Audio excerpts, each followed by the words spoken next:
This story of the adoption and reunion is for the future generations of my family, and that they might see this someday. And also for those that are struggling with adoption and reunion, that they might have hope, and that there is hope. When I was in high school, sophomore into junior year, that was my first boyfriend, and we went together for a couple years there, and I ended up pregnant. I had to go to a place called Children and Youth, and it was a counseling center and adoption center, and this woman literally counseled me into having the baby adopted. You have a period of 6 weeks to think about it, and then after that you come back and sign him off, sign the papers. And so that's what I did. And at the end of the 6 weeks, I went back to school, and of course I went right up to my boyfriend's locker, and I said, well, the papers are signed. And he goes and looks right at me, and he said, well, he goes, that's good. He goes, I never want to see you again. And I thought, whoa, you mean I just lost you and the baby? And I was like, just devastated by it. As you go through that, maybe 5 years go by, and then there's 10 years, and you're always thinking, I wonder where he is. I wonder what this little guy's doing. Who has him, And there's literally like a hole in your heart, and you just, there's just no way to get through it until, you realize that maybe someday, we can meet.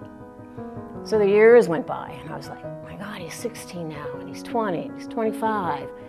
Well, in the year 2000, my daughter called me, Amy, and she said, Mom, there's websites now that you can go on, and they're adoption sites, and you put your name in there, and if he does, then sometimes there's a match. And 2 years ago, I get a phone call from my daughter, Beck, and she goes, Mom, she goes, sit down. I said, why? She goes, just sit down. She goes, I have a message on Facebook. She goes, your son is looking for you.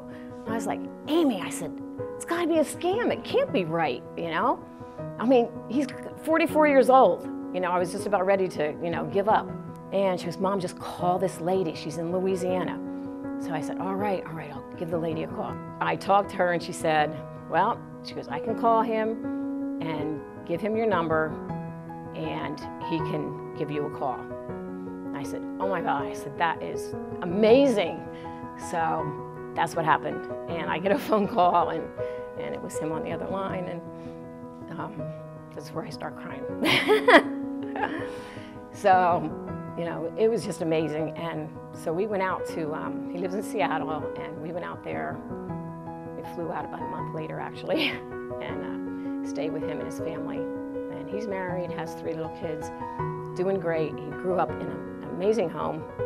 And looking back, I know that, I did the right thing, and because I don't think I could have given him the home that he had. And he's doing very well. There's no bitterness on his part. And matter of fact, he's flying in with his family in August, and we're spending a week together. And it ended up just amazing.